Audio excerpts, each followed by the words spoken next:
I was in this mastermind group, and the guy asked me to, like, the main guy running it was like, hey, can you do a presentation for the whole group on this stuff you're doing on Amazon? I was like, sure. Like, I'd never done this before.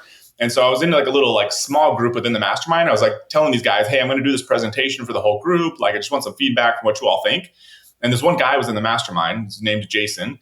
And he was like, hey, man, he's like, I got this email list of like 250,000 people, because he was doing affiliate marketing and that was kind of dying off. And he was like, I got this email list of like 250,000 people that would like love to hear what you're doing on Amazon. Would you ever want to create a course? And so that's when I was like, okay, I'm tired of like, living in my cave by myself. I remember Frank Kern saying, you send an email, you make $200,000. And like, here's this guy on my plate that's kind of like, hey, if you teach this stuff, like we can do this deal together. And so that's how ASM, the first version, what became ASM, started. And that was a amazing money machine, no? Amazon money machine. Before Amazon, we were like, we probably shouldn't have Amazon in the title. Yeah. Oh, that's why you renamed it, I guess, because Amazon, maybe Amazon was going to come for a lawsuit or something. Yeah, never had an issue, but we kind of preempted that. Yeah. Okay, so you went. So this was amazing, by the way. I didn't know this story about you and Jason Katzenbach meeting there. I mean, you have one set of assets, right? You have the skill to sell on Amazon before anybody knew. You were basically one of the first, like, coming into that area. Jason has a massive email list, and then you're going to do this presentation. So do you launch it right there? How does that then grow? So Jason, he had the email list, and he also like knew all the internet marketers at the time. And so that was like, they still kind of do it now, but back then it was very like, everyone was doing these launches. Like, I don't know if you ever remember like product launch formula from Jeff Walker, like everyone was following that format. And so he was like, okay, like my job was to create the course because I knew the content. Jason was going to do everything else, get the affiliates, like help me beta test the course, set up the launch, all that kind of stuff. And so he did all that. I just created the course. So within like a month or something, like I just like pumped this course out, and Jason gave me a lot of feedback. He's like, this video sucks. This video makes no sense. And he was good combination like that, because I just want to get stuff done as quickly as possible. And Jason would make sure that it's like good quality. So we did that. We beta tested the course with people that paid like $100 or something. So they had a little skin in the game. They gave even better feedback. Then we do like a typical like product launch formula launch, which was like 4 videos. Each video kind of teaches content. That's what we kind of used to run. And then we launched that thing, and the doors open for basically a week, and we do like $1 million in sales, which was great. Some people had done different numbers back then and stuff, but it was like even for then, like when internet marketing was like kind of probably that kind of marketing was at its heyday, I guess, like that was still really good. And so that's kind of, we went from there. Yeah. That's amazing. And that was the first version. That was the Amazon money machine. $1 million in a week. I mean, that was, did you think it was going to go anywhere at that level, like so quickly? I don't remember. Like, to be honest, like I don't remember. Like, I'd always been like pretty ambitious. And so me, it wasn't like, oh my God, like this is like, all my dreams have come true. It was kind of like, okay, this is like really good sign. It was kind of like what I was thinking, but wow. I don't remember what my expectations were. Okay, cool. I mean, either way, you had a business already doing, over $1 million. So it wasn't like you went from zero to that, right? That was, plus you just had partnership and all and everything. Okay, cool. And then did you start, so I got in through affiliates, right? That was a big thing, how I got in. And there's a lot of people I know who are doing the affiliates and signing people up. Did you start that way right away, or how did the whole affiliates thing come into play? Yeah, so we did that launch, which had a base of affiliates that Jason knew. His old business partner was a different Jason Potash, I think was his name. Like, he knew people that they all had relationships, and they all promoted this thing kind of based on goodwill, I guess, and something new to talk about. And so they did really well. And then what happened was we basically closed the doors. And then for the rest of that year, that was probably like April or so, for the rest of that year, we just ran private webinars. So there'd be like some affiliate who'd be like, hey, do a webinar for my list. We split the commissions. I have to do the presentation. We pitch the thing. They get half the money. And so we did that. And those people would get really good results. It took some refining. I remember the first one we ever did was this old school internet marketing guy. His name's like Mark Ling. He was like, that webinar sucked. He's like, you got to improve this thing. And I was like, I didn't know what I was doing. It was the first one I ever did. And so he gave me good, like, hard feedback. And then so improved that. And then it started converting really well for people. Like, that's the whole affiliate game. Even today in any market is like, you can get affiliates to do stuff based on relationships, but the only way it really scales is if you make them more money than their other opportunities. And you're treating customers well, so they're not like losing goodwill and that kind of thing. But it's really about the money. And so would have one affiliate who would like crush it with a webinar. They would tell their friend, you got to do a webinar with these people. And so that led to a lot of different relationships, including like the one that we had with Jason Fladley and Wilson Matos with Rapid Crush. They became our biggest affiliate, but that was just kind of like one person led to another, led to another, led to another. And then we like got in touch with those guys and they became one of the biggest affiliates. And so that was like the rest of the year. And then at the time, we actually had 3 models in there. We had drop shipping, private labeling, and Kindle was all built into Amazon Money Machine. Okay. But we found out like my best results, Jason started doing the business, like all of our students, the best results all came from like the private labeling, selling physical products on Amazon. So we got rid of everything else. We doubled down on that model, added a live event. I think we added a couple software tools. And then that next year, which I think would have been 2013, we did our first like major launch of Amazing Selling Machine. And then that's where things just kind of like blew up, like, because that did far better than anybody ever expected. And then that just kind of snowballed for the next few years. Okay, so that Amazing Selling Machine, that first launch, how much did you do in that launch? 6.7 million. And Woo! same thing in like a week or 2. Wow. That's nuts.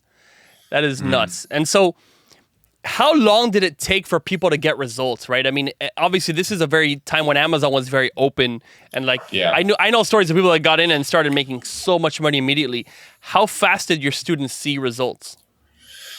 I mean, a lot of times it was within like 3 months or so, because a lot of them back then, like my experience was selling health supplements. So we had to fumble our way through, like somebody's like in the US, they want to source in China. Somebody's in the UK, they want to sell in the US, they want to source from China or India or something. It's like, we were kind of figuring that out on the fly, even though like the concepts all made sense, but we didn't know a lot of those little nuances. Because my experience all came from selling supplements, which you source in the US and sell in the US.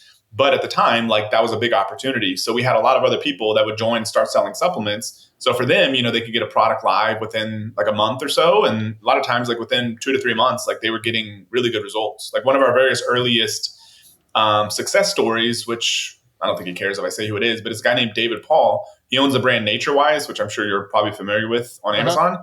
He was one of the very first success stories. He was like a pastor, like, you know, not making a lot of money. I think he had to borrow money from his parents to buy a house for his family and this and that.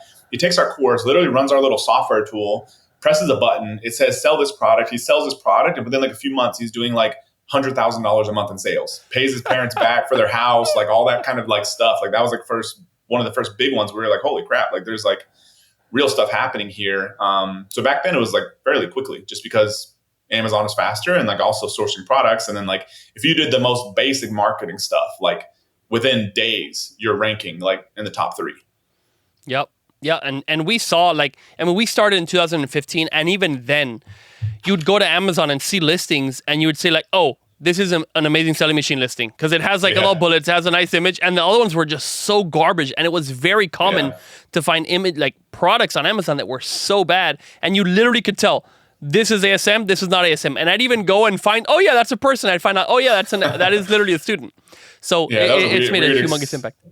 Yeah, that was a weird experience. I'd be shopping on Amazon and I could literally just look at the listings and tell which ones were our students. It was very strange. Wow.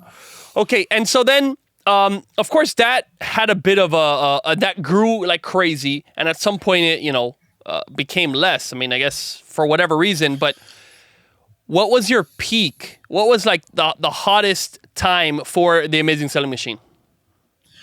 I think it was probably 2015, actually, because I think that year we had 2 launches, and I think one of them, the numbers are not adding up for me. I know one of the launches did like 20 million or something, and the other one, total revenue that year, I think was like 30 something million. And so maybe there's like a payment plan thing that's not calculating right, because I thought it was 2 launches that were like closer to 20 million, but maybe it was like 20 million and 10 million or something like that. But I think it was like 2015 was kind of like all the affiliates. Because I mean, part of that thing back then was like people getting really good results. So they tell all their friends and that kind of stuff. That really helps. You have lots of recent testimonials. And then also all the affiliates, like the stars kind of have to align for them. So we would have like every big name affiliate you could possibly want back then, like all promoting at the same time. And that's what created like the really big numbers. Then eventually affiliates move on, competitors enter, they start selling their own courses. It gets harder, starts getting harder to sell on Amazon and all that kind of stuff. I mean, I think that's like the nature of selling any information products. Like we did really well for a good period of time. Part of it was like timing luck. Part of it was like the right values, like treating people well, trying to create good stuff, trying to deliver. And then part of it was the execution, like kind of how we designed the course from the beginning, which was different, which was like, hey, let's get these people the result. Let's not just teach them a bunch of crap. And so that I think also helped. And so all those stars kind of aligned. But I think with info products, it's kind of like eventually it all goes to zero because people are like, like, what if I sell this for like $1,000? Like, it's just videos. Like, what if I sell it for 500? What if I get it away for free? So that I think happens in any info product market. It's just, we had a pretty good run for a while.